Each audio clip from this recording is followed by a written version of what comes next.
Programme में आपको एक दफ़ा फिर खुशामदीद कहेंगे। प्रोग्राम का दूसरा सेगमेंट है और इस सेगमेंट में हमारे मोअज़्ज़ज़ मेहमान यहाँ तशरीफ़ फरमा होंगे और उनसे हम बात करेंगे आपकी बीमारियों के हवाले से।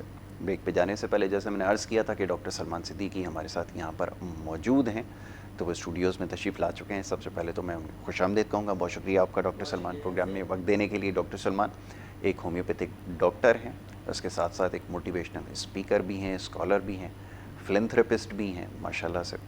और कोरोना वायरस के हवाले से जैसे कुछ देर पहले बड़ी तफसील से गुफ्तगू हुई है, उसके हवाले से काम भी कर रहे हैं।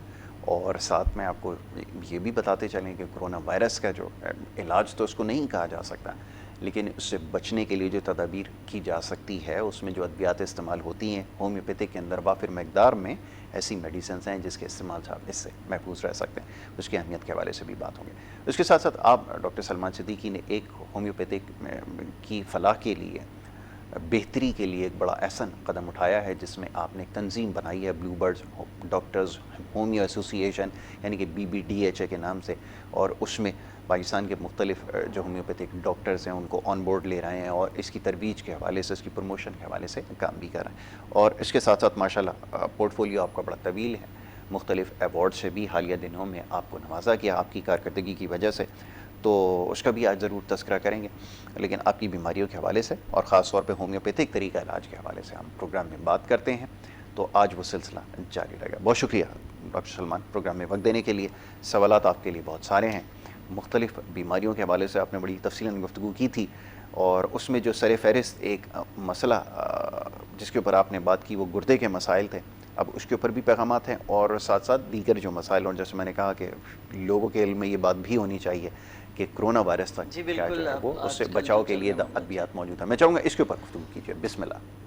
औज़ुबिल्लाहि मिनश्शैतानिर्रजीम, बिस्मिल्लाहिर्रहमानिर्रहीम, इय्याका नअबुदु व इय्याका नस्तईन। बहुत शुक्रिया अदा करूँगा चैनल K21 का कि उन्होंने आज मुझे मद्दू किया। और शुक्रिया बार बार इसलिए भी होता है कि बहुत कम चैनल्स और बहुत कम लोग मोहम्मद यासिर जैसे होते हैं जो होम्योपैथिक को बहुत गहराई से समझते हैं और होम्योपैथिक के लिए शाना बशाना हमारे साथ जो है वो मौजूद रहते हैं, खड़े रहते हैं। और मैं समझता हूँ जितना K21 चैनल पे माशाल्लाह से होम्योपैथी की प्रमोशन हुई है, और किसी चैनल पे भी इस कदर मोहब्बतों के साथ और इस कदर प्यार के साथ जो है वो इसको आगे नहीं बढ़ाया गया। और मोहम्मद यासिर, मैं आपका बहुत शुक्रिया अदा करूँ मेरे प्यारे भाई कि आपने भी बहुत अच्छा एक किरदार अपना अदा कर रहे हैं होम्योपैथिक के हवाले से। और साथ के साथ मैं आपको आपकी बर्थडे विश करना चाहूँगा। बहुत शुक्रिया, बहुत शुक्रिया। परसों आपकी बर्थडे थी, जो कि अभी तो खामोशी से गुजर गई है, लेकिन इंशाल्लाह ताला हम ईद के बाद इसको बिल्कुल सेलिब्रेट करेंगे और K21 पे सेलिब्रेट करेंगे इंशाल्लाह ताला। बस ये था कि क्योंकि रमज़ान चल रहे हैं इसलिए केक हमने डिसाइड ये किया कि अभी नहीं, क्योंकि फिर ज़ाहिर सी बात है खा ही नहीं पाएंगे तो उसको लाने का फ़ायदा नहीं है। तो इंशाल्लाह ईद के बाद हम ज़रूर इसको सेलिब्रेट करेंगे। तो अभी हम जैसे अभी आपने बताया गुर्दे के हवाले से हम डिस्कस आज रखेंगे, और स्पेशली कोविड-19 के हवाले से हम बात करेंगे। बहुत सारी चीज़ें जो आज मैं बहुत क्लियरली बताना चाहूँगा, और वो बिल्कुल यूनिक और नई चीज़ें होंगी कि जो हम रूटीन में सुनते चले आ रहे हैं उससे हटकर मैं कोशिश करूँगा बात करने की कि आपको बहुत अच्छे तरीके से जो है समझ आए मामलात, और आप आसानी के साथ जो है उस पर अमल भी कर सकें और आसानी हो। सबसे पहले हम तो बात करेंगे अभी गुर्दे के हवाले से, उसके बाद फिर मैं पहले थोड़ा सा ये कर लें, फिर इंशाल्लाह कोविड-19 पर डिस्कस करेंगे।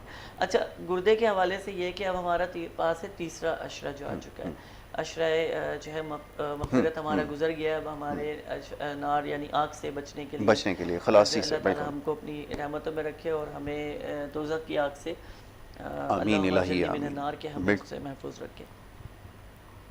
तीसरे यानी स्टेप में, यानी कि 21 रोज़े के बाद से जो ये 30 रोज़ों का सिलसिला चलता है, यहाँ पर हमारे जिस्म के अंदर शदीद मिनरल डिहाइड्रेशन देखने में आती है।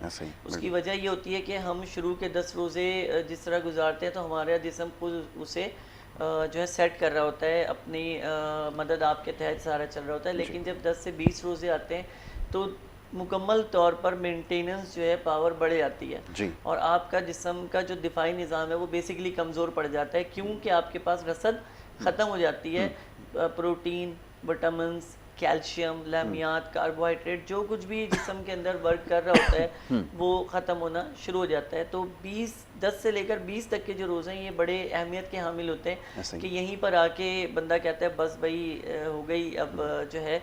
लेकिन बहरहाल ये तो अल्लाह ताला की तरफ से तौफीक होती है कि वो जिसे पसंद करता है वो इस महीने को पा लेता है। बहुत अच्छी बात।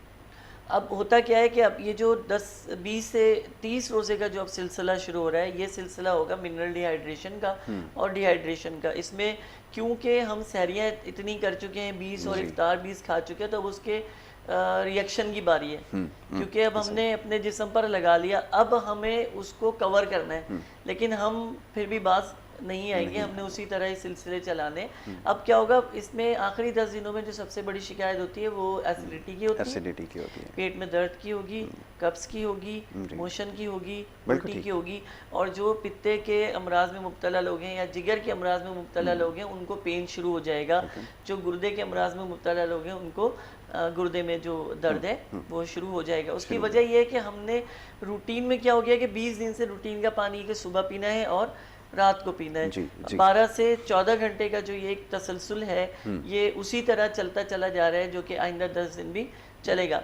अब मसला हमारे पास ये होता है कि हम रूटीन वाइज करते हैं कि जी शरबत शरबत शरबत करके विटामिन सी हम नहीं लेते, ठीक है, और विटामिन सी सबसे बेहतरीन है गुर्दों के लिए। विटामिन ए हम नहीं लेते, विटामिन B12 हम नहीं लेते। अच्छा, B12 के लिए थोड़ा सा बताऊंगे, B12 के लिए लोग बड़े परेशान रहते हैं, B12 कहाँ से लाएंगे, इंजेक्शन लगवा रहे हैं B12 के लिए, गोलियां खा रहे हैं B12 के लिए। अरे B12 जितने भी पीले फल है, बहुत अच्छी बात, जिसमें भी आम आ रहा है, B12 का पप्पा कह लीजिए, अच्छा सबसे अच्छी सोर्स है जो आ रहा है B12 के सबसे बड़ी सोर्स और प्रोटीन की सबसे बड़ी सोर्स है। इसके अंदर आयरन होता है लेकिन आयरन उतनी मिकदार में नहीं होता जितनी मिकदार में सेब में होता है। तो अच्छा, B12 ऑलरेडी आपको पीले में मिल रहा है, उससे लेवल का एक फल है आड़ू जिसे पीच कहते हैं, B12 भरा पड़ा है उसके अंदर। इसके लेवल पे आ जाए जो पीले अंगूर होते हैं, ठीक है। लौकाट एक फल है जो कराची में, कराची का खालिस फल है और यहाँ पर बहुत कम लोगों उसकी तमीज़ है कि ये लौकाट होता क्या है, और जो हकीकत बात है मुझे भी इतनी मालूमात नहीं है उसके बारे में, लेकिन इतना मैं जानता हूँ, मैंने खाया है। फ्लेवर इसका जस्ट बहुत डिफरेंट फ्लेवर होता है, बहुत इंजॉय करते हो। लेकिन लौकाट में विटामिन B12 शामिल होता है। मकसद ये कि B12 हमारे जिस्म में करता क्या है, सबसे बड़ी बात ये दिफाई कुव्वत को बढ़ाता है और आपकी हड्डियों के अंदर जो कैल्शियम है उसको एक्टिवेट रखता है। यानी आपकी हड्डियाँ जब आप नमाज पढ़ रहे होते हो तो ईजिली आपके मसल्स मूव कर रहे होते हैं, आपकी हड्डियों में से गुदा कम नहीं होता, फ्लेक्सिबल जो है ना वो बढ़ जाती है आपकी, बिल्कुल ठीक है।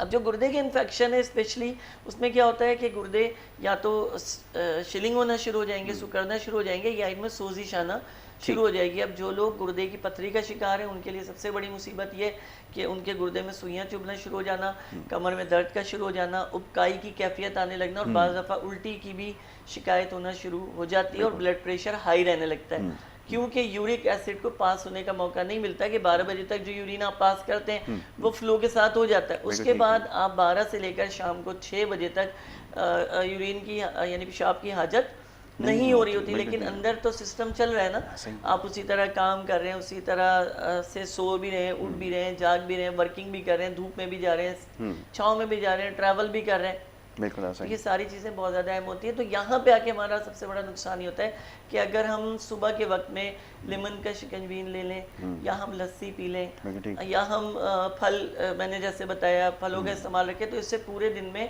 आपके अंदर का जो सिस्टम है गुर्दे का वो चलता रहता है, आपके जो नेफ्रॉन्स हैं वो अपने लेवल को कायम रखते हैं और जो राइट और लेफ़्ट की जो वर्किंग चल रही है ग्रिल की वो उसी तरह से चलती रहती है। लेकिन रमज़ान में सबसे ज़्यादा जिस पथरी का सामना करना पड़ता है पेशेंट को वो प्रोटीन के हवाले से होती है कि प्रोटीन के जो ज़रात हैं वो आपस में मिलकर एक नोकीली यानी चुभने वाली पथरी को तैयार कर देते हैं, जिससे गुर्दे ज़ख्मी होना, पेशाब में जलन का होना, पेशाब में जो है खून का आना, पेशाब में पस का आना, ये प्रोटीन की पथरी की वजह से बनना शुरू होते हैं। और ये हमारे यहाँ पाकिस्तान के अंदर और कराची के अंदर बहुत आम पथरी है, क्योंकि हम लोग ज़्यादातर गोश्त खोर हैं, सब्जी खोर के अलावा हम गोश्त का ज़्यादा इस्तेमाल करते हैं, जिसमें मुर्गी जो है बहुत ज़्यादा इस्तेमाल होती है। और वो जो कि सीधी सी बात है कि अब आजकल जो मुर्गी आपसे पिछले सालों में जो मुर्गी खाई जा रही है वो इंतहाई ख़तरनाक है और इसमें जहरीले मादे शामिल हैं। इनकी जो फीड आ रही है वो अच्छी नहीं है और फीड के अगर आप तरीके देख लें बनते हुए तो आप उल्टियाँ करना शुरू कर देंगे कि यही वो मुर्गी है। बस इस चीज़ से अंदाज़ा लगा लीजिए कि जो वो बीट कर रही है वही फीड बन रही है। हाय हाय। अब आप इससे अंदाज़ा करें कि जिसमें वो 2 हफ्ते में पूरी मुर्गी बन के तैयार होती है और हम खूब राने उसकी नोच रहे होते हैं और खा रहे होते हैं। तो थोड़ा सा एतदाल रखिए, रमज़ान का महीना है और इसमें आपको अगर रोज़े पूरे रखने हैं तो इस चीज़ का ख्याल रखना है कि अपनी सेहत का भी ख्याल रखना है। और सेहत का ख्याल सबसे बेहतरीन यही है कि आप जब सुबह सहरी करें तो उसमें खजूर का इस्तेमाल, उसमें दूध या लस्सी का इस्तेमाल, उसमें लाल आटे की रोटी का इस्तेमाल और उसमें सादे किसी भी सालन का इस्तेमाल करें जिसमें तेल की मिकदार कम से कम हो। बिल्कुल ठीक है। और कैल्शियम ज़्यादा से ज़्यादा। बिल्कुल ठीक है। ये आपने बड़ा अच्छा किया कि खुराक के बारे में आपने यहाँ पे तस्करा किया और ये बड़ा ज़रूरी है। डॉक्टर साहब ने जिन चीज़ों की निशानदेही की और ख़ास तौर पे माह मुबारक में जो कुछ हुआ, जैसे गुफ्तगू के आगाज़ में इन्होंने कहा कि ये जो कुछ हुआ है 20 दिनों के अंदर, जिस तरह से हमने सहर और अफ्तार के अंदर बदहतियाती की है, उसके नुकसानात आगे पता चलेंगे। ये रोज़ा क्योंकि अल्लाह ताला की बड़ी एक नेमत है, एक देन है, इसको सादगी के साथ, आजी के साथ अगर इख्तियार किया जाए, इस फरीज़े की अंजामदही की जाए और ख़ास तौर पे ये जो खुराक है अगर इसका ख्याल रखा जाए, क्योंकि ये खाने पीने का सिलसिला तो ये चलता रहेगा और ये अब चंद अय्याम और बाकी हैं, उसके बाद वो सिलसिला दोबारा शुरू हो जाएगा। तो साल हर साल ये सिलसिला सबसे पहले जो नुकसान होता है ना, अभी जैसे चांद रात आएगी और चांद रात के बाद जो है हमारी एक रूटीन शुरू हो जाएगी और वो रूटीन जो हमारी होगी वो ये होगी कि सुबह जब हम उठेंगे नाश्ता करेंगे तो नाश्ता करने के बाद जब नमाज़ पढ़ के आएंगे तो सबसे पहले जो हमें खुशामदीद करते हैं जी वो मीठा होता है, यानी सेवइयाँ कह लीजिए, शीर खुरमा कह लीजिए, जो भी होता है। फिर हम वहाँ से अपने जो है ना रूटीन को तोड़ देते हैं कि एक प्याला हमने वो खा लिया तो साथ साथ अम्मी ने, बहन ने या बेगम ने अगर छोले बनाए हैं तो जनाब वो भी हमने खाने, फिर दाल से वो भी चुगते रहना है। तो जब दोपहर होती है ना तो हमें खट्टी डकार शुरू हो चुकी है और काई की कैफियत और सीने में जलन की कैफियत शुरू हो जाती है।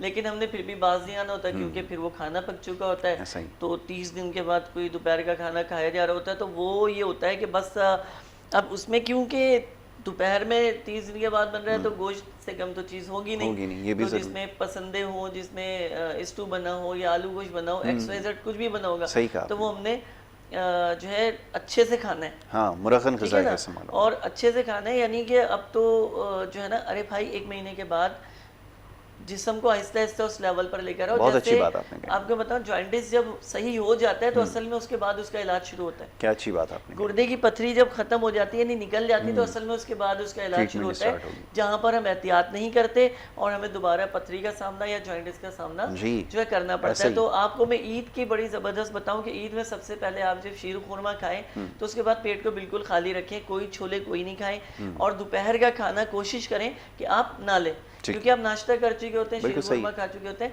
तो मगरिब के बाद आप वो जो छोले और वो जितनी आपकी चीजें वो डिनर के तौर पे आप खाने के साथ उसको इस्तेमाल करें। बहुत अच्छी बात। ये तीनों दिन ईद के शेड्यूल ये रखिए, बहुत अच्छी और फिर ईद के चौथे दिन से वही शेड्यूल जो आपकी जिंदगी का पहले हुआ करता था वो आप बिल्कुल उसी तरह चलाएंगे। मतलब आप इस तरह समझ लीजिए कि आप 30 दिन से 50 मोटरसाइकिल चला रहे थे, तो आप ईद के दिन 1 to 5 चलाना ना शुरू कर दें, तो उसी तरह उसको तरतीब से लेके चलेंगे तो इंशाल्लाह फ़ायदे में रहेंगे, नुकसान भी नहीं होगा, तबीयत भी ख़राब नहीं होगी। हम डॉक्टर तो बदनाम है कि हम तो क्लिनिक खोले बैठे होते हैं कि आप हमारे पास आएँ तो हम आपको दवाएं दें और आपसे 4 पैसे बना लें, लेकिन हकीकत में हम भी इंसान हैं, हमारे अंदर भी इंसानियत है। मतलब ये नहीं होता, मतलब ये कि आप खुद अगर एहतियात करें तो आपको भागना दौड़ना ही ना पड़े, ईद के दिन भी आपको ड्रिप ना लगवानी पड़े और खुदा ना करे, बिल्कुल। तो आप ख्याल रखें इस चीज़ का और होम्योपैथिक को पहला अपना जो है ऑप्शन रखें ट्रीटमेंट के हवाले से। और अगर मुझसे मिलना होगा तो मैं आपको बारहा बताता रहता हूँ कि होम्यो पॉइंट नाज़ाबाद में मैं बैठता हूँ हर बुध को शाम 7 से रात को 9 बजे तक, लेकिन अभी रमज़ान में मसरूफ़ियत की बिना पर मैं नहीं बैठ रहा हूँ। इंशाल्लाह रमज़ान के बाद बाकायदा तौर पे हो सकता है कि मैं वहाँ पे दिन अपने प्लस कर दूँ, बढ़ा दूँ, तो इंशाल्लाह ताला आपसे बोर्ड ऑफिस पे शाम 7 से रात 9 बजे तक होम्यो पॉइंट पे भी मुलाकात हो सकती है, आप रब्ता कर सकते हैं। ठीक है जी, ये अच्छा हो गया, इसकी वजाहत हो गई। और ये साथ साथ जो तफसीलात हैं स्क्रीन के ऊपर भी दर्ज हैं, आप देख सकते हैं। स्क्रीन के ऊपर नंबर भी दिया गया है, जो सब्ज़ रंग की पट्टी चल रही है इसके अंदर नंबर है, इसके ऊपर कॉल करके प्रोग्राम में बराह रास्त शामिल हो सकते हैं और किसी भी बीमारी के हवाले से आप अपना सवाल कर सकते हैं, क्योंकि बराह रास्त प्रोग्राम है, न सिर्फ पाकिस्तान में बल्कि पूरी दुनिया में जहाँ पे भी प्रोग्राम देखा जा रहा है वहाँ से लोग कॉल कर सकते हैं और प्रोग्राम में शामिल हो सकते हैं। तो ये जी एक छोटी सी गुजारिश है, आप प्रोग्राम में कॉल कीजिए और शामिल हो सकते हैं। बात हो रही थी गुर्दे के अमराज के हवाले से। दूसरा एक और बड़ा अहम मौजूद है, ये तो आपने बहुत अच्छा किया कि जिन चीज़ों की वजाहत ज़रूरी थी, और मैं नहीं समझता, मेरा नहीं ख्याल कि अभी तक कोई ये एक बड़ा मसला है कि जो ईद के बाद ये पुरखोरी स्टार्ट होती है, इसकी वजह से लोगों को बड़े नुकसान ईद के बाद एक इंडाइजेशन का प्रॉब्लम और जी जी निशान एक प्रॉब्लम और होगी, और वो मिनरल डिहाइड्रेशन की होगी अगेन। जी आप अच्छा करते हैं इसको हाईलाइट करें। 10 रोजे से 20 रोजे तक जो झेल चुके हैं ना, यानी जो आपने आपके ऊपर कमी जो हुई है, अब ये 10 दिन आपने क्या कहते हैं अपनी ट्रेनिंग में आ चुके हैं। असल में जो अल्लाह करीम ने ट्रेनिंग रखी है वो ये आखिरी के दिनों की है, जिसमें हमारे पास 5 शबें आती हैं लैलतुल कदर की, जिसको हम अवेल कर रहे होते हैं। उसके बाद ये होता है कि ये बेसिकली 10 दिन बड़े ट्रेनिंग के होते हैं, क्योंकि हम 20 दिन में टूट चुके होते हैं और मन कर रहा होता है कि यार आज जो है ना तो गोल कर जाओ भाई, आज हिम्मत नहीं है। लेकिन यहाँ से आके जब ट्रेनिंग जब हम सीख जाते हैं तो ईद आ जाती है। और यही अल्लाह की तरफ से एक आजमाइश होती है कि मैं अपने बंदे को देखूं तो सही कि मैंने 30 दिन उसको मेरे लिए वो रुका, और एक दिन जो है यानी सुबह हुई है, नाश्ते के बाद शीर खुरमा भी खाना है उसने, गोश्त भी खाना है उसने, जो कुछ खा सकता है वो खाता है, और उसके बाद अंदर जो मैदे पर बोझ पड़ता है तो जो गैस्ट्रिक जूस है यासिर वो डेड होना शुरू हो जाता है। और हमारी जो वॉल है जिसको म्यूकस वॉल कहते हैं, जिसको एपरेटिस कहता है, वो क्या होता है, वो क्रैक आना शुरू हो जाते हैं उसके अंदर गैस्ट्रिक जूस के कम होने से। क्योंकि अल्लाह का एक ये निज़ाम है, जो गैस्ट्रिक जूस हमारा इतना तेज़ाबी है कि अगर आपके हाथ पे नॉर्मली या मेरे हाथ पे पड़ जाए तो जला डाले उसको, लेकिन हमारे मैदे के अंदर ये बनता है और हमारे मैदे को रत्ती बराबर भी नुकसान नहीं पहुंचाता, क्योंकि अल्लाह ने कुछ इस किस्म की लेयर्स अंदर रखी हैं कि वो उस खाने को हजम करके आगे फॉरवर्ड कर देता है। इसका लेवल अगर गिर जाए, गैस्ट्रिक जूस का जैसे लेवल गिरेगा, आपका खाना खैर हजम शुदा खारिज जिस्म से होना शुरू हो जाएगा और खाना हजम नहीं होगा। बिल्कुल ठीक। क्योंकि मसला ये है कि हम ऑयली बहुत ज़्यादा लेंगे, ऑयली बहुत ज़्यादा लेंगे तो हम उसे बिल्कुल भी एडजस्ट अपने बॉडी में किसी भी सूरत नहीं कर सकते, और उसका नुकसान हमें यही होता है कि हमें उबकाई, उल्टी और पेट में दर्द की कैफियत है। पेट में इस जगह ये जो आपके यहाँ पे धीमा धीमा ऐसा दर्द होगा जैसे कोई सुई चुभा रहा है या मरोड़ रहा है, जिसको तशन्नुजी कैफियत भी कहा जाता है। तो ये चीज़ सामने जब आने लगेगी तो आप समझ लीजिए कि आप की अपनी ही गलतियों से, क्योंकि अल्लाह करीम बड़े वाज़ेह तौर पर कहता है कि जिन परेशानियों में तुम मुब्तला होते हो वो तुम्हारी वजह से, अपनी वजह से, वो हमारी वजह से नहीं, वो तुम्हारी वजह से कि तुम कोताही करते हो तो उसकी सज़ा पाते हो। हद से तजावुज़ करोगे तो यकीनन तुम्हें उसका नुकसान होगा, चाहे वो हमारे कैंसर हो, चाहे वो ट्यूमर हो, चाहे वो पथरी हो, चाहे वो कुछ सिवाय आफात से। आफात ये है कि बुखार का आ जाना, आफात ये है कि नज़ले का हो जाना, आफात ये है कि आपको सडनली कोई एक्सीडेंट होके आपका ब्लड ज़ाया हो जाना, ये कुदरत की तरफ से एक आफत होती है।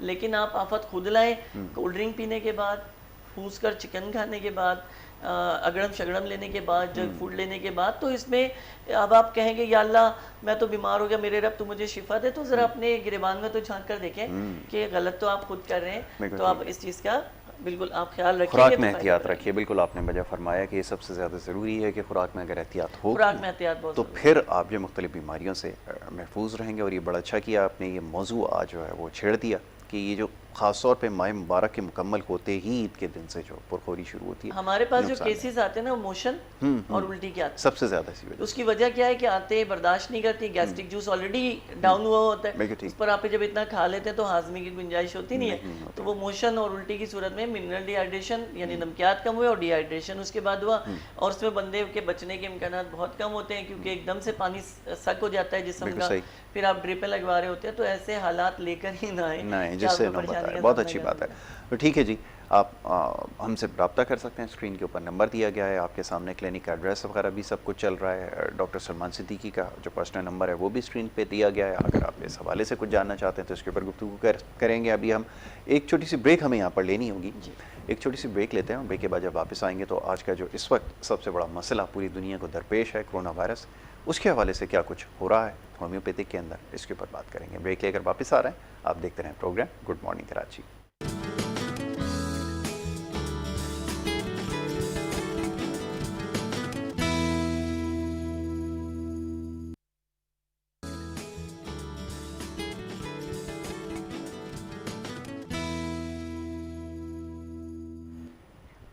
प्रोग्राम में आपको एक दफ़ा फिर खुशामदीद कहेंगे। ब्रेक पे जाने से पहले गुफ्तगू का सिलसिला जारी था। बात हो रही थी डॉक्टर सलमान सिद्दीकी साहब से, जो यहाँ तशरीफ़ रखते हैं, और आपकी सेहत के हवाले से जो मसाइल हैं उसके ऊपर गुफ्तगू हो रही थी। ख़ास तौर पे जो गुर्दे के अमराज हैं उसके ऊपर बात कर रहे थे कि क्या वजूहात हैं जिनकी वजह से गुर्दे के जो मुख्तलिफ़ अमराज हैं वो जन्म लेते हैं।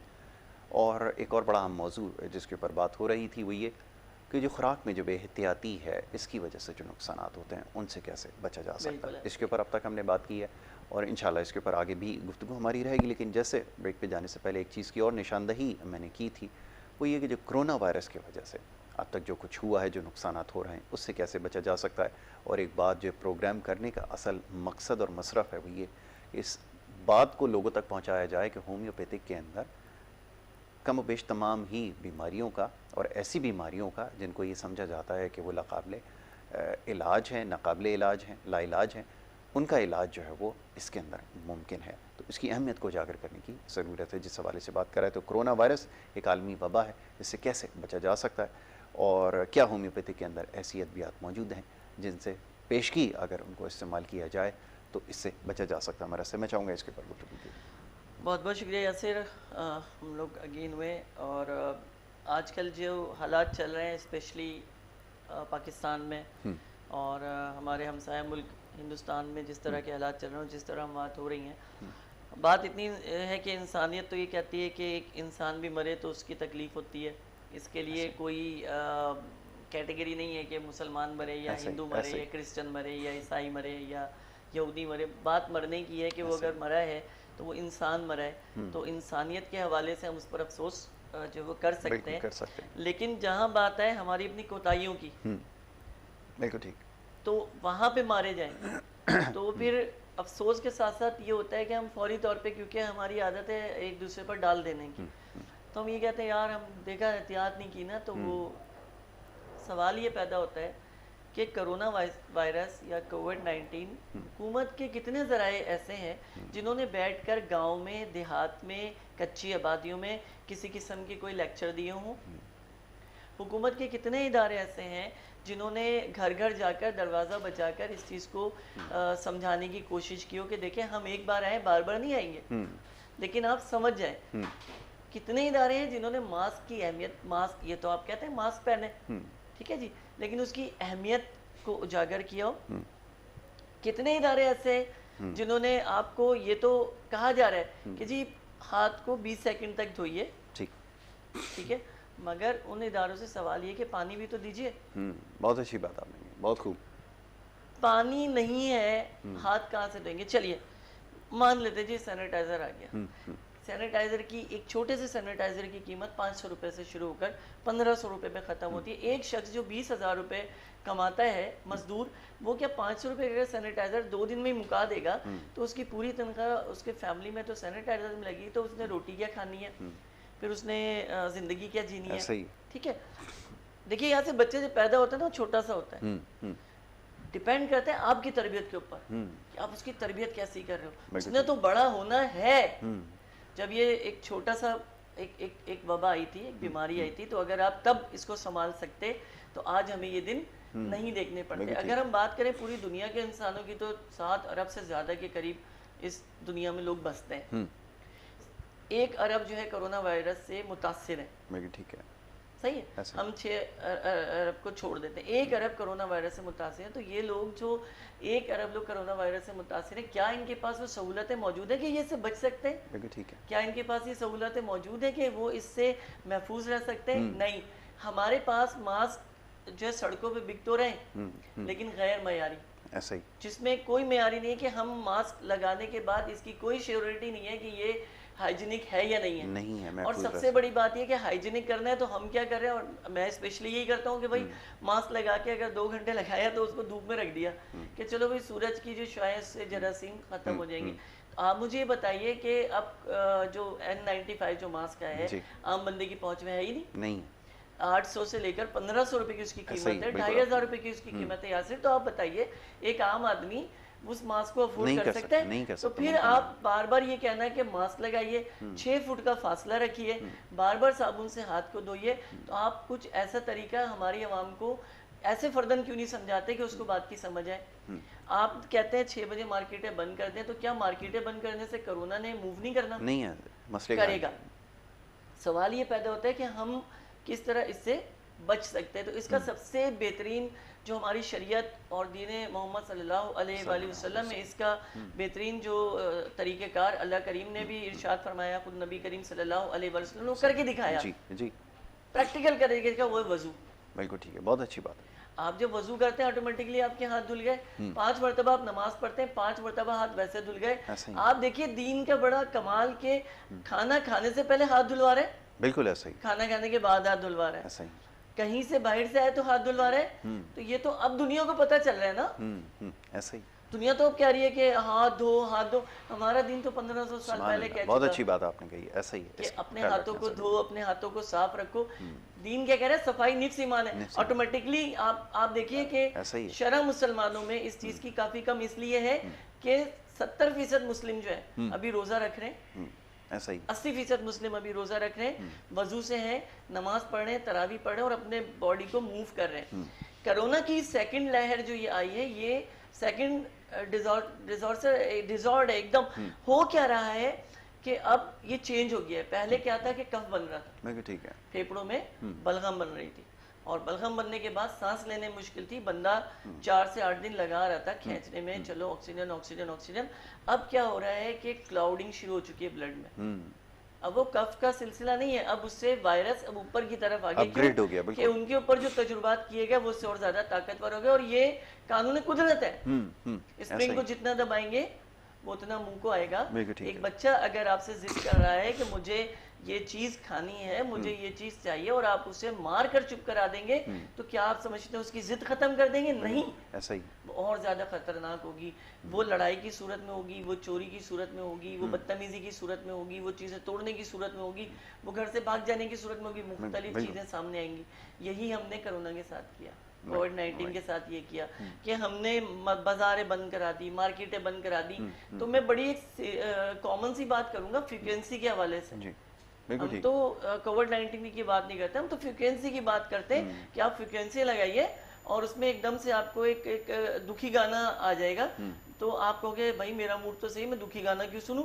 आप फ्रीक्वेंसी चेंज कर दोगे तो खुशी का गाना आएगा, तो आपने क्या ये समझ लिया कि उसकी फ्रीक्वेंसी खत्म हो गई? बिल्कुल ठीक, ऐसा नहीं है, आपने बिल्कुल ठीक है। उसकी फ्रीक्वेंसी खत्म नहीं हुई, हमारा माइंड चेंज हो गया। हमने अपने आप को संभाल लिया कि नहीं नहीं कुछ भी नहीं है जैसे हो रहा है, जी नहीं जी कोरोना कुछ नहीं है, और ये तो सब बेकार की बातें हैं, और ये अक़वाम मुत्तहिदा हो गई या कुछ भी हो गई, या दुश्मन ममालिक की साजिशें हैं, एक्स वाई और जेड, जो हमारे जहनों में चीजें बिठाई जा रही हैं। और बिठाने वाले भी कौन है? यही लोग हैं। ऐसा ही कि हमें ना तो ये क्लियर किया जा रहा है कि ये वबा है, ना हमें ये क्लियर किया जा रहा है कि बीमारी है, और ना हमें ये क्लियर किया जा रहा है कि ये कोई एटॉमिक कोई प्रॉब्लम हम जो है सामने आई, रेजिस सामने आई, जिसका हमें खुमियाजा भुगतना पड़ा। लेकिन अब तहकीक ने साबित किया कि कोरोना अपने दर्जा दोयम में आ चुका है। ठीक। दर्जा दोयम में सबसे बड़ा नुकसान ये हो रहा है कि खून गाढ़ा हो रहा है और खून जम रहा है फेफड़ों के अंदर, जिसकी वजह से ऑक्सीजन रुक गई है। अब पहले 8 दिन में बंदा एक्सपायर हो रहा था, अब 3 से 2 दिन में, यानी हंसते हंसते हंसते एकदम ऑक्सीजन बंद हुई है, दिल ने पंपिंग करना बंद की, बंदा खलास। ऐसा ही। अब आप ये जो एकदम से जो पर डे 3,500-4 हज़ार हलाकतें जो पड़ोसी मुल्क में देखने में आई हैं, वो क्यों आई? उसकी वजह यही है कि एकदम से ऑक्सीजन तो चल रही, लेकिन जब ब्लड बंद हो गया, क्योंकि खून वाहिद जरिया है ऑक्सीजन को हमारे जिस्म तक पहुंचाने का। पानी, प्रोटीन, कैल्शियम, विटामिन, जितनी भी लामियात हमारे जिस्म में मौजूद है, प्रोटीन विटामिन मौजूद है, खून ही है जो हमारे असाबों और हमारे दिमाग तक उसको लेके जाता है विद ऑक्सीजन। जब हमारे पास रसद ही खत्म हो जाएगी, मेरे पास माल भरा पड़ा है गाड़ी में, मेरे पास पेट्रोल ही नहीं, तो मेरे लिए तो माल बेकार है, उसने 24 घंटे में खराब हो जाना है जब मैं वहां तक पहुंचा नहीं पाऊंगा और लोगों तक उस चीज को मैं पहुंचा नहीं पाऊंगा। अब आप कहते हैं जी कि वैक्सीन, इतने हजारों लाखों वैक्सीन आ गई, वेयर इज वैक्सीन? हमारे यहाँ क्या, हम तो अपनी बात करें, चाइना में भी आपने हाल ही में देखा होगा कि वो कुछ वैक्सीन पकड़ी गई है, लाखों, बल्कि कुछ नहीं, पूरे कंटेनर के कंटेनर जिसमें पानी भर भर के आवाम को जो है लगाया जा रहा है, इसको कहते हैं चूना। तो हम अपने आप को, हम तो वो मुल्क हैं कि जो पूरे दुनिया में बदनाम है अपनी बेईमानियों की वजह से। ये एक मुसम्मा हकीकत है, ऐसा ही, इसमें कोई ढकी छुपी बात नहीं कर रहा हूँ मैं, लेकिन दूसरे करें तो वो जो है चमत्कार हो जाता है, तो और हम करें तो गुनाह हो जाता है। ऐसा ही, बिल्कुल ठीक है ना। यानी बात सिर्फ इतनी सी है कि आपका नाच रही है तो राधा और हमारा गंगू तेली नाच है, तो इस तरह नहीं होना चाहिए। अगर आपने कोरोना को कंट्रोल करना है तो आप मुहिम शुरू करें लोगों को समझाने की, बताने की और उनको तरीके सिखाने की, कि अगर आपके पास पानी नहीं है तो आप सैनिटाइजर को किस हद तक, इस हमारे सैनिटाइजर ऐसे इस्तेमाल होता है जैसे पानी की तरह से ना, जब तक हम चुल्लू भर ना ले तो हमें तसल्ली नहीं होती कि यार अभी जरासीम तब भी नहीं मरते। ये बात अपने जहन में बिठा लेंगे, यहाँ से जरासीम नहीं जा रहे, जरासीम आपकी सांस से जा रहे हैं, जरासीम आपके मूवमेंट से जा रहे हैं, जरासीम की जो फ्रिक्वेंसी मौजूद है उससे आपके बॉडी में जा रहे हैं। तो अपने जिस्म को साफ रखिए, बिल्कुल ठीक है। नहाने को कोई नहीं कह रहा, बिल्कुल ठीक है। जिस्म साफ रखने की कोई बात नहीं हो रही कि अपनी कोहनियों तक को साफ रखें, मुंह धोते रहें, बालों को साफ रखें, सर को साफ, नहीं, ये बात नहीं हो रही। सिर्फ क्या हाथ धोने से हमने सही हो जाना है? बिल्कुल ठीक नहीं हो जाना है, लेकिन हम अपने दिल को एक तसल्ली देते हैं, जैसे साबुन से हाथ धो के हम ये समझते हैं कि जी जरासीम मर गए, तो ये हमारी सोच है, जरासीम नहीं मरते, क्योंकि वो चिकना होता है साबुन, जिसकी वजह से वक्ती तौर पे ये हमारे हाथ से साफ हो जाते हैं, लेकिन उसके बाद फिर हम जब हाथ लगाएंगे तो फिर जरासीम आ जाएगी। सही, बिल्कुल ठीक। तो ये जो कोविड-19 है और जिस तरह ये अमवातें हो रही हैं इससे, तो अल्लाह ना करे, अल्लाह ना करे, अल्लाह ना करे, हम अगर एहतियात नहीं करेंगे और हम ख्याल नहीं रखेंगे तो आने वाला वक्त पाकिस्तान पे भी आ सकता है। बिल्कुल बिल्कुल। और आने वाला टारगेट आप भी हो सकते हैं, बिल्कुल बिल्कुल, आपकी जात को भी नुकसान पहुंच सकता है। तो इस चीज का ख्याल रखना आपका काम है, और सिर्फ आप अपनी जात तक महदूद नहीं रखिए कि मैंने एक मास्क खरीद के खुद तो पहन लिया, मेरा भाई या और दूसरे लोग मास्क नहीं है। तो आप अगर 10 रुपए अपनी जात के लिए खर्च कर रहे हैं तो रमजान के महीने में ये समझ के खर्च, अपनी ज़कात, अपने फितरे और अपने जो पैसा आप निकाल रहे हैं, बजाय इसके कि आप इधर उधर को दें, हकदार को पता नहीं हक मिले ना मिले, आप उन पैसों के मास्क खरीदें और मस्जिद के बाहर खड़े हो जाइए, 15 डब्बे 20 डब्बे लेकर जो नमाजी जाए उसे एक मास्क दे दीजिए, तो कम से कम आप उस नेकी में शरीक भी हो जाएंगे और आपका लगाए हुए ज़कात का पैसा या कोई सा भी पैसा या अपनी ज़ात का पैसा लगाया हुआ वो वसूल हो जाएगा। अच्छी बात है, बहुत अच्छी। सबसे बड़ी बात, एक सैनिटाइजर ले लें, यहाँ पे बड़ा आप जाए भाई ये लीजिए भाई, चला। अब आप क्या कर रहे हैं, आप हुकूमत कहती थी बॉक्सेस लगाए, 50,000 रुपए से या सिर्फ 1.5 लाख रुपए का एक बॉक्स लग रहा है। आप मुझे बताइए, मैं अपने क्लिनिक के बाहर या कोई भी ऐसा बंदा जिसको रेगुलर करना है, मैं नहीं। कितना और कितना, उसके अंदर सिर्फ वो लगाना नहीं है बॉक्स, फिर उसमें लिक्विड भी डालना है। तो लिक्विड का खर्चा रोजाना का 2,500 से 3,000 रुपए का है, जिसमें वो पूरा पेशेंट को पूरा धो देगा। बिल्कुल ठीक है। फिर भी वो धो ही देगा, वो नहाया हुआ तो नहीं कहलाएगा। कपड़े पे कैसे कैसे जरासीम होते हैं, बिल्कुल डिसइंफेक्टेड नहीं हो सकता। बिल्कुल इस बात को वाज़ेह करती है कि हमारी ज़बान जो है, हमारी जो थूक जो है, उसमें 80 वायरल शामिल होते हैं, 80 बीमारियों के, जिसमें कैंसर, हेपेटाइटिस, ट्यूमर, बड़े से बड़ी सारी बीमारियां हमारे थूक के अंदर शामिल होती है, जो हम घोट भी रहे होते हैं। लेकिन स्ट्रॉन्ग कैसे होते हैं, इम्यूनिटी सिस्टम जो हमारा जो इम्यूनेट कर रहा है हमें अंदर से, वो मजबूत है। और उसकी मजबूती के लिए हमें सबसे पहले फलों का इस्तेमाल, फलों के रसों का इस्तेमाल। आपको मजे की बात बताऊं, जरूर जरूर, सबसे बेहतरीन जो फेफड़ों को मजबूत करता है वो खजूर है। बिल्कुल ठीक। फेफड़ों को मजबूत जो करता है वो इंजीर है। फेफड़ों को मजबूत जो करता है वो जैतून है। कुरान कहता है वत्तीन वज़ैतून वतूर सीनीन वहाज़ल बलदिल अमीन। अल्लाह ताला कसम खा रहा है जैतून की, कसम खा रहा है इंजीर की। आप लोगों को समझ में नहीं आता कि वो आपका इलाज आपको कुरान में बता रहा है, आपको इजी कर रहा है, आपको सारे मामले। जमजम का पानी बेहतरीन, दुनिया के आला पानियों में से, अफजल पानियों में से सबसे बेहतरीन पानी, ठीक है, हमें मुयस्सर नहीं है तो उसने आपके लिए चश्मे जारी कर दे, ठीक है, हमें मुयस्सर नहीं, उसने आपके लिए ग्लेशियर जारी कर दिए, ठीक है, हमें मुयस्सर नहीं, उसने आपके दरिया जारी कर दिए। अल्लाह के बंदो समझो तो सही, मिनरल वाटर की एक बोतल 60-70 रुपए की तो ले सकते हैं, 1.5 लीटर की, लेकिन जो टैंक में पानी आ रहा है उसका हम पे नहीं करते। बिल्कुल ऐसा ही। 150 का पानी खरीदेंगे जो कि और ज्यादा नुकसान है, कि उसमें तो वायरल वैसे ही खत्म हो जाते हैं। बिल्कुल ठीक है। तो इस चीज का ख्याल रखें कि सबसे पहले ग़िज़ा में पालक का इस्तेमाल, देखिए जिसमें रूट्स हैं, एक स्पेशली पालक, और दूसरा आज मैं आपको एक बड़े मजे की चीज बता रहा हूँ, पान का पत्ता। ये कोरोना के लिए फायदेमंद उस सूरत में कि इसे खाली खाया जाए। अच्छा। यानी इसमें सौंफ लपेट के खाने से, क्योंकि इसमें आप अगर देखें तो कुदरती तौर पे रगें बनी होती है, वेन्स बनी हुई होती जी, हैं इसके जी, अंदर। जी। तो इसका मतलब ये कि परवरदिगार आपको दिखा रहा है कि निजाम इसके अंदर मौजूद है। वाह जी वाह। पालक का पत्ता देखिए, वेन्स बनी हुई है, परवरदिगार आपको दिखा रहा है कि इसके अंदर निजाम मौजूद है। बिल्कुल ठीक। हम लोग अंधे, हमें नजर ही नहीं आ रहा। बिल्कुल ठीक है। पालक में आयरन मौजूद है जो खून के निजाम को बढ़ाएगा, पान में आयरन मौजूद है जो खून के निजाम इम्यूनिटी को बढ़ाएगा। बूस्ट करेगा। अब मैं बिल्कुल ये ठीक नहीं है। कह रहा कि पान में तंबाकू डाल डाल के खाओ, हाँ, नहीं। ये इसकी वजाहत जरूरी है, जरा ये अच्छा हाँ, किया मैं आपने आपसे ये इसमें कह रहा हूँ कि शामिल। इसमें सौंफ और खोपरा, जो कच्चा खोपरा होता है, अगर आप ये डालें तो फेफड़े मजबूत होंगे, सांस लेने में आसानी होगी, और निजाम दौरान खून दिमाग तक बेहतर तरीके से ऑक्सीजन को जब लेकर पहुंचेगा तो आप सेहतमंद भी रहेंगे। इसके अलावा काजू है, इंजीर है, इसका इस्तेमाल करें, खजूर का इस्तेमाल करें, इम्यूनिटी सिस्टम आपका मजबूत रहेगा और आप इस वबा से दूर रहेंगे। और चीज़ एक बता दूं कि वजू से रहिए, इससे बेहतरीन कोई सैनिटाइजर नहीं है। जब आप नमाज में सजदे में जाते हैं तो खून सर की तरफ ऑटोमेटिकली आता है, आपके जिस्म में खून जमता नहीं है।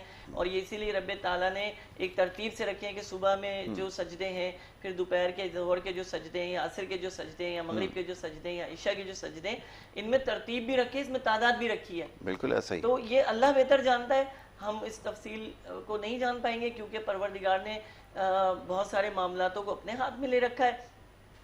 इस चीज़ को समझिए कि वजू से रहिए, से बेहतरीन को सैनिटाइजर नहीं। मास्क बिल्कुल लगाइए, एहतियात कीजिए, एक दूसरे से फासला। हम जिस दौर में रहे एज अ मुस्लिम, कि अगर हम किसी से हाथ नहीं मिलाएंगे वो नाराज हो जाता है कि देखो यार हमारा कजन, हमारा भाई होके और हमसे हाथ नहीं मिला रहा, अभी इतना बड़ा हो गया, वो नेगेटिव ले जाते हैं। बिल्कुल ऐसे, बिल्कुल आपने वो नेगेटिव ले जाते हैं कि यार ये बड़ा आदमी हो गया, हमसे हाथ नहीं मिला रहा। भाई बात ये नहीं है, बात ये है कि अगर वायरल आपको हो रहे हैं तो कुछ अरसे के लिए, जब तक वबा है, आप अस्सलाम वालेकुम व रहमतुल्लाह कर लीजिए। आपने कभी किया हो तो आपको पता चले ना। बस आपको, हमारे यहाँ 70% लोग, मैं बात कर रहा हूँ, हाथ मिलाते हैं, सिर्फ हाथ मिलाते हैं, सलाम नहीं करते।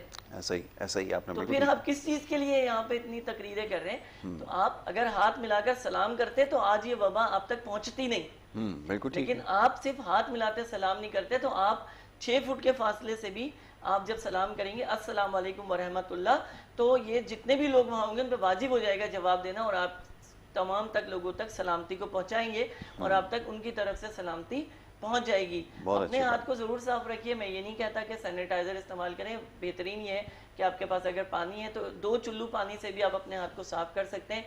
तौलिया से हाथ को साफ ना करें, टिश्यू पेपर से हाथ को साफ करें, या कोई ऐसा कपड़ा इस्तेमाल करें कि जिसे ज़ाया कर दिया जाए, जो कि बार बार आपको इस्तेमाल ना हो, या अगर आप इस्तेमाल करें तो वो कोई दूसरा बंदा इस्तेमाल ना करे, ताकि अगर आप इस वायरल का शिकार हो गए हैं तो कोई दूसरा बंदा आपकी वजह से अपनी जान से ना जाए, कोई दूसरा बंदा आपकी वजह से परेशान ना हो जाए, और किसी दूसरी फैमिली, किसी दूसरे ख़ानदान को नुकसान ना पहुँचे। शॉपिंग कीजिए, मना नहीं है, मगर एहतियात कीजिए कि एक दूसरे से टकराएं नहीं, एक दूसरे से फासला रखे शॉपिंग कीजिए। 6 फुट के फासले से या 3 फुट के फासले से भी कहा जा सकता है कि भाई वो चीज़ उठा के दे दो, तो वो आपको हैंगर करके दे देगा। आप एक दूसरे से घुस के खड़े ना हो, क्योंकि आपकी ज़रा सी गलती पूरा ख़ानदान तबाह कर सकती है। तो मैं आपसे बिल्कुल इल्तजा करूँगा कि एहतियात ज़रूरी है। ग़िज़ा का इस्तेमाल मैं आपको बारहा यही कह रहा हूँ कि ड्राई फ्रूट्स का इस्तेमाल करें, इम्यूनिटी सिस्टम स्ट्रॉन्ग होगा। पालक है, इसका इस्तेमाल कीजिए, सब्जियों का इस्तेमाल कीजिए, फलों का इस्तेमाल कीजिए। गोश्त ना खाएं, मगर फल और सब्जियां खाने को ना छोड़ें। ये मजाक नहीं है, और अभी जो हालात का सामना अभी हमें करना है उसकी तैयारी कीजिए, अपने जिस्म और अपनी जान को मजबूत कीजिए, और दूसरों की ज़िंदगी लेने का सबब मत बनिए, बल्कि दूसरों को ज़िंदगी देने का सबब बनिए। यही इंसानियत है। बहुत अच्छी बात आपने कही, बड़ी तफसीलन इसके ऊपर गुफ्तगू हुई है। कोरोना वायरस के हवाले से जो एहतियात है इसके ऊपर ज़ोर दिया जा रहा है। इसका बाकायदा कोई इलाज तो इस वक्त दरियाफ़्त नहीं हुआ है, लेकिन इससे बचने का एक वाहिद तरीका ये है कि एहतियात जो है वो रखनी ज़रूरी है। आखिरी चंद लम्हात हमारे पास हैं और हमने आज कोशिश की कि मुख्तलिफ मामलात पर गुफ्तगू करें। डॉक्टर सलमान सिद्दीकी साहब यहाँ तशरीफ़ फरमाए, उन्होंने तफसीलन तमाम मामलात के ऊपर बात की, ख़ास तौर पर जो आपके मुख्तलिफ मसाइल हैं, गुर्दे के मसाइल, और दूसरा ये कि जो कोरोना वायरस की वजह से जो नुकसान हो रहे हैं इसके ऊपर। जी यासिर, मैं ये कहना चाहूँगा मेडिसिन के हवाले से। ज़रूर कहें। सबसे पहले हमारे पास मेडिसिन हिफ्ज़ तकद्दुम के तौर पे वो डोर्सरा है, इसको आप 30 पोटेंसी में इस्तेमाल करें। इसके बाद दूसरी हमारे पास दवा जो है वो कार्बोवेज है। अगर किसी को ऐसे हालात का सामना हो गया है कि उसके होंठ नीले हो रहे हैं, या उसके हाथ नीले हो रहे हैं, या उसको सेंसेशन शुरू हो चुकी है और सांस लेने में दुश्वारी हो रही है, तो फ़ौरन से बेशतर कार्बोवेज 1 ml फ़ौरी तौर पर वो एक खुराक उसी वक्त ही ज़बान पर टपका ले या एक घूंट पानी में डालकर पी के बिल्कुल 10-5 मिनट के लिए सुकून से नाक से सांस ले और मुंह से निकाले, with in a few seconds में उसकी सांस बहाल होना शुरू हो जाएगी। इसके साथ साथ कंटिन्यूसली फेरियम फास्ट 6x का इस्तेमाल वो रखे, जिससे उसका निज़ाम दौरान खून बेहतर हो जाएगा और खून जमने का जो एक अमल है वो नॉर्मल आ जाएगा और वो आसानी से सांस ले पाएगा। डॉर्सरा जो है वो इसके साथ साथ अगर लेते हैं तो फेफड़ों में जो कफ बनने की कैफियत है वो उसे कंट्रोल करेगी। जब ये इफ्तेमा तकद्दुम कंट्रोल हो, आप अस्पताल जाएं, वहां जाकर अपना ट्रीटमेंट कराएं। हम ये नहीं कह रहे कि ट्रीटमेंट ना कराएं, हम ये कह रहे हैं ट्रीटमेंट कराएं, मगर होम्योपैथी आपकी पहली अपॉर्चुनिटी होनी चाहिए, आपका पहला स्टेप होना चाहिए जो आपके घर में इफ्तेमा तकद्दुम के तौर पर मौजूद होना चाहिए, ताकि जब आप अस्पताल जाएं तो इतनी आप मतलब सेहत में हो कि आप समझ पा रहे हो, आप कह पा रहे हो और अपनी बात को समझा पा रहे हो। ये मैंने फिर दोहरा दूं, कार्बोवेज आप फॉर एमरजेंसी इस्तेमाल करें, और अगर आपके घर में सहूलत है तो कार्बोवेज 200 में और डॉर्सा 200 में अपने घर में रखिए। रोज़ाना एक खुराक लेते रहें, क्योंकि वबा का कुछ नहीं पता कि पाकिस्तान में कब और किस वक्त शिद्दत के साथ दाखिल हो जाए। तो बेहतर यही है कि एहतियात कीजिए, अपने को भी महफूज रखिए और अपने ख़ानदान को महफूज रखिए और अपनी ज़ात से दूसरों को ज़रूर महफूज रखिए, क्योंकि ये वबा कह के नहीं आ रही है और ना बता कर आ रही है, बस ये कन्वर्ट होती चली जा रही है। तो अब ये जो कुछ भी है, परवरदिगार से दुआ है कि अल्लाह ताला हम सबको अपने अमान में रखे। रमज़ान का मुबारक महीना है, दुआ यही है कि जो लोग इस वबा से इस दुनिया से चले गए, रब कायनात उनकी मग़फ़िरत फरमाए। ठीक है जी, बहुत शुक्रिया जी डॉक्टर सलमान सिद्दीकी साहब, आपने अपना कीमती वक्त यहाँ पर हमें दिया और तफसीलन तमाम मामलात पर गुफ्तगू की। और हमारी कोशिश यही होती है कि ज़्यादा से ज़्यादा आपके सेहत के हवाले से जो मसाइल हैं उसके ऊपर बात की जा सके। होम्योपैथिक तरीका इलाज के हवाले से ये सिलसिला हमने शुरू कर रखा है, जिसमें होम्योपैथिक जो तरीका इलाज है उसकी अहमियत के हवाले से हम बात करते हैं। मुख्तलिफ़ बीमारियों का इलाज इससे हो रहा है और बखूबी इससे इलाज हो रहा है। कुछ ऐसी अद्वियात इसमें हैं जिनके नताइज जो आपको बड़ी जल्दी आना शुरू हो जाते हैं। और एक ये तासुर हमेशा दिया जाता है या ये समझा जाता है, एक मिसपरसेप्शन ये है कि ये जो तरीका इलाज है ये बड़ी ताख़ीर से जो है वो अपना असर दिखाता है। तो ये बात बिल्कुल भी नहीं है। ये प्रोग्राम करने का मकसद भी यही है कि आपको समझाएं कि होम्योपैथिक तरीका इलाज कितना इफेक्टिव है और इसको पहले ऑप्शन के तौर पर इसको हमेशा इस्तेमाल करना चाहिए। तो इस हवाले से हमारे पास जो पैगामात मौसूल हुए उसके ऊपर आज हमने प्रोग्राम में गुफ्तगू की, ख़ास तौर पर प्रोग्राम के आगाज़ में। और जो पहला हमारा इस प्रोग्राम का जो दूसरा सेगमेंट का आगाज़ हुआ उसमें हमने गुर्दे के अमराज के हवाले से आज बात की, और जो दीगर मसाइल हैं उसके ऊपर भी पैगामात मौसूल हो रहे हैं। इंशाल्लाह ये सिलसिला अगर इसी तरह जारी रहता है तो कोशिश करेंगे कि जो और दीगर अमराज हैं इसके ऊपर बात करें। मैं एक दफ़ा फिर बहुत शुक्रगुजार हूँ डॉक्टर सलमान सिद्दीकी का कि उन्होंने हमें कीमती वक्त अपना दिया, हमारे साथ यहाँ पे प्रोग्राम में शरीक हुए और आपके जो सवालात हमें मौसूल हुए उसके ऊपर आपने गुफ्तगू की। इसी तरह आप अपने पैगामात हमें भेजते रहिए। आप हमसे रब्ता कर सकते हैं। स्क्रीन के ऊपर आपके सामने जो स्क्रॉल इस वक्त चल रहा है इसके अंदर तमाम लिंक्स मौजूद हैं। यूट्यूब का भी लिंक मौजूद है। जो ये प्रोग्राम देखने से कासिर रहे वो यूट्यूब के ऊपर जाकर अब बड़ी आसानी है, आप प्रोग्राम ये सारे देख सकते हैं। जो हमारा गुड मॉर्निंग कराची के नाम से आप good morning Karachi with Mohammad Yasir जब आप ये लिखेंगे तो आपको ये सारे प्रोग्राम्स आपको मिल जाएंगे, पूरी आर्काइव इसके ऊपर बनी हुई है। और दूसरा ये कि डॉक्टर सलमान सिद्दीकी ने जो प्रोग्राम में जो अद्वियात वगैरह बताई हैं, जो अहम और मुफीद मशवरे दिए हैं, वो भी आप इसके ऊपर देख सकते हैं। इसको बासानी आप इसको देख सकते हैं और उसके ऊपर भी आप हमें कमेंट कर सकते हैं। मैं खुद, मेरा ज़ाती ट्विटर हैंडल है I_M यासिर, वो भी स्क्रीन के ऊपर आ जाएगा। तो वो भी अगर आप इसके ऊपर चाहें तो ट्विटर के ज़रिए रब्ता कर सकते हैं, अपने पैगामात आप भेज सकते हैं। गुड मॉर्निंग कराची का जो हमारा पेज है उसके ऊपर भी अपने पैगामात हमें मिलते हैं। तो ये तमाम ज़राए हैं जिसके ज़रिए आप हमसे रब्ता कर सकते हैं। तो यहाँ पे प्रोग्राम का वक्त क्योंकि अब ख़त्म होता है और कल इंशाल्लाह इसी प्रोग्राम में आपसे मुलाकात होगी, मुख्तलिफ़ मामलात पर गुफ्तगू होगी और इसी तरह आपके मसाइल को हम उजागर करते रहेंगे। प्रोग्राम देखने का शुक्रिया मोहम्मद यासिर को और हमारी टीम को दीजिए इजाज़त। अल्लाह ने के बाद।